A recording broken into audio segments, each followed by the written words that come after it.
నువ్వు మాట మార్చడం బాగా నేర్చుకున్నావు. ఈ మధ్య వెక్కిరించటం, నన్ను చూడగానే నాలుక ఖర్చుకోవడం నీకు బాగా అలవాటైపోయింది. చెప్తా ఎప్పుడో అప్పుడు దొరక్కపోవు. అప్పుడు నాలుక పళ్ల మధ్య ఉండగానే పైన కింద చెయ్యి వేసి గట్టిగా ఒత్తకపోను. నాలుక తెగి బయటపడితే కాని నీ వాగుడు ఆగదు. అది సర్లే కాని అసలేమైంది నీకు?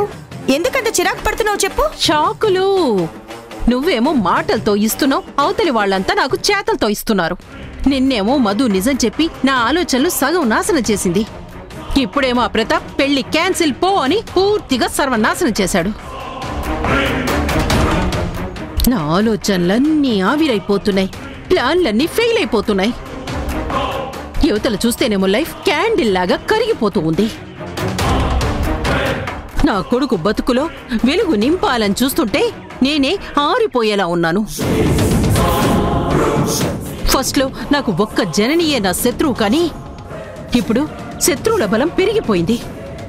నా అనుకున్న ప్రతాప్ కూడా నాకు శత్రువు అయిపోయాడు. ఇవన్నీ పాత విషయాలే కదా. కొత్తవి ఏమైనా ఉంటే చెప్పు. ఫ్రెష్ న్యూస్, వేడి వేడి వార్తలు వడ్డించు. ఏయ్, నేనసలే ఒళ్ళు మండి చస్తుంటే నువ్వు వేడి వేడి అన్నావంటే అట్లా కడకాల్చి వాతలు పెడతాను. సర్లే, అయినా క్రిమినల్ ఆలోచనల్లో నీ బుర్ర నెంబర్ 1 కదా. నువ్వెందుకు ఫెయిల్ అవుతావు? ఎందుకు ఓడిపోతావు? ఎందుకు వెనక్కి తగ్గుతావు? ఏదో ఒకటి మళ్ళీ ఖతర్నాక్ ప్లాన్ వేస్తావు. అందరి వీపుల్లో కత్తులు దించేస్తావు. వెన్నుపోటులో నువ్వు సిద్ధహస్తరాలివి కదా. ఏయ్, సర్లే, నువ్వేదో ఫ్రస్ట్రేషన్లో ఉన్నట్టున్నావు. నేనేది మాట్లాడినా నీ కోపం వస్తుంది. నీతో నేను మాటలు పడటం, తన్నులు తినడం అవసరమా ఏంటి?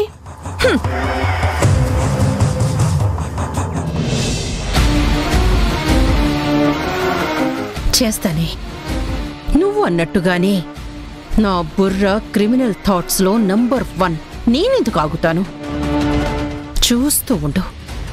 ఈసారి నేను వేసే ప్లాన్తో ఎవ్వరు ధీరజ్ ధరణిల పెళ్లి ఆపాలని చూసినా ధీరజ్ పెళ్లి ధరణితో జరిగేటట్టు నేను చూస్తాను. ఆ ధరణియే నా కాళ్ళ వేళ్లా పడి ధీరజ్తో నా పెళ్లి జరిపించండి అని వేడుకునేలా చేస్తాను. చివరికి ఆ ప్రతాప్ వచ్చి కాళ్ళ వేళ్లా పడి ఏడ్చినా వినను కాక వినను. అలాంటి ప్లానే తయారు చేస్తున్నా. ధీరజ్ని రంగంలోకి దింపుతా. దాని బతుకుతో వీరంగం ఆడిస్తా. చెప్తా, వాళ్ళ సంగతి చెప్తా.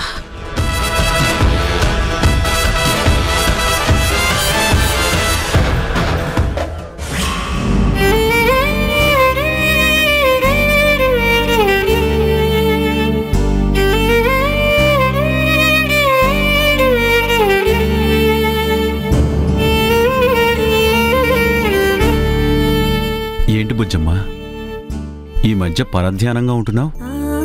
ఎప్పుడూ ఏదో ఆలోచనలో మునిగి తేలుతున్నావు. నాతో ముభావంగా, కాస్త దూరంగా, నాతో మాట్లాడడానికి ఇష్టపడనట్లుగా కనిపిస్తున్నావు. ఎందుకు బుజ్జమ్మ? నా మీద కోపం వచ్చింది కదా? నేను నీకు అన్యాయం చేశానని ఫీల్ అవుతున్నావు కదూ? నా నిర్ణయం తప్పని భావించావు కదా?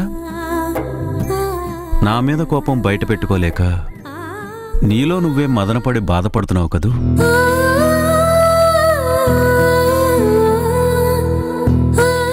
అంతే కదమ్మా? నీ బాధకి కారణం ఈ తండ్రే కదా? నీ ఆలోచనలకి, నీ ఆశలకి కన్న తండ్రే అడ్డు చెప్పాడని కంటతడి పెట్టుకుంటున్నావు కదూ? నీ విషయంలో తప్పే చేశానమ్మా. నేను నా స్నేహితుడు తొందరపడ్డాం. ఆ సంతోషాన్ని వాడితో పంచుకున్నానమ్మా. వాళ్ల గురించి పూర్తిగా తెలుసుకోకుండా మంచివాళ్లు అనే నిర్ణయానికి వచ్చేసి వాడితో చెప్పడమే తప్పైపోయిందమ్మా.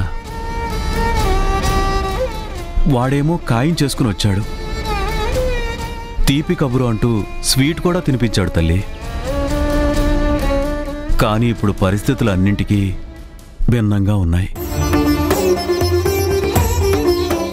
ఈ మధ్యకాలంలో మీరు ఒకరి మీద ఒకరు పెంచుకున్న ప్రేమ నాకు తెలియదు తల్లి. మీరేమో ఆశలు పెంచుకున్నారు, నేనేమో అసలు విషయాలు తెలియకుండా నిరాశపరిచాను. ఈ పెళ్ళనే విషయం నీ మనసును ఎంత గాయపరిచిందో, ఎంత మనోవేదనకు గురిచేసిందో నాకు అర్థమవుతుందమ్మా. కానీ వాళ్ళంటే నా మనసులో భయం ఏర్పడిందమ్మా. నీ భవిష్యత్తు సాఫీగా సాగుతుందో లేదో అన్న అనుమానం నన్ను వెనక్కి తగ్గేలా చేస్తుందమ్మా. తండ్రిగా కూతురి భవిష్యత్తు మంచిగా ఉండాలని ఏ తండ్రైనా ఆశిస్తాడు కదమ్మా. నేను అదే కోరుకున్నానమ్మా. అందుకే ఈ పెళ్ళొద్దన్నానమ్మా.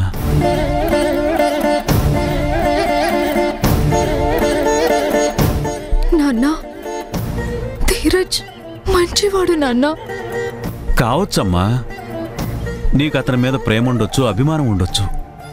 నీ దృష్టిలో అతను చాలా మంచివాడు కావచ్చు. కానీ పెళ్లి చేసుకుని ఆ ఇంటికి వెళ్తే అతను ఒక్కడితోనే కాదు కదమ్మా నీ జీవితం ముడిపడి ఉండేది.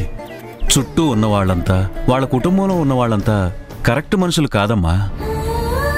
నువ్వు అతనికి ఒక భార్యగా మాత్రమే కాదు, ఓ అత్తకి కోడలిగా, మరొకరికి కూతురిగా, మరొకరికి చెల్లిగా ఆ ఇంటికి వెళ్ళాలి. నువ్వు అక్కడ మనుషులతో కలిసి మెలిసి బ్రతకాలి, అణకువగా మెలగాలి. నువ్వు ఆ ధీరజ్ మంచివాళ్ళైతే సరిపోదమ్మా. అందరూ కరెక్ట్గా ఉండాలి కదా. మంచి ఆలోచనలు ఉన్నవాళ్ళైతే నేనెందుకు భయపడతానమ్మా? ఎవరి స్వార్థాలకు వాళ్ళు, కత్తులు దూసుకునే మనుషులు వాళ్ళు, కక్షలు పెంచుకునే మనుషులు వాళ్ళు. వాళ్ల మధ్య కల్లా కపటం ఎరగని నువ్వు ఎలా క్షేమంగా ఉంటావని భావిస్తానమ్మా? కాకుల గుంపులో కలహంసలు మనలేవమ్మా. తోడేళ్ల రాజ్యంలో జింకపిల్ల ఎలా సుఖంగా సంతోషంగా జీవితాన్ని వెళ్లదీస్తుందమ్మా?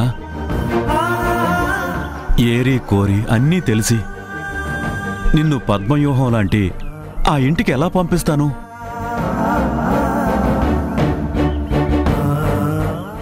అందుకే ఈ పెళ్లి క్యాన్సిల్ చేయాలని డిసైడ్ అయ్యాను.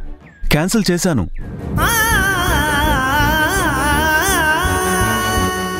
నువ్వెంతగా ప్రేమించినా సరే ఈ విషయంలో మాత్రం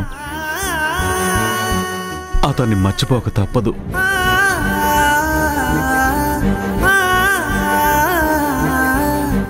నా మీద కోపం వచ్చినా నన్ను క్షమించక తప్పదమ్మా. కన్న తండ్రి అనే హక్కుతో నేను శాసించడం లేదమ్మా.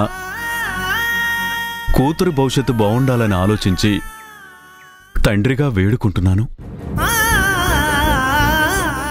అంత్యనిష్ఠూరం కంటే ఆదినిష్ఠూరం మేలంటారు.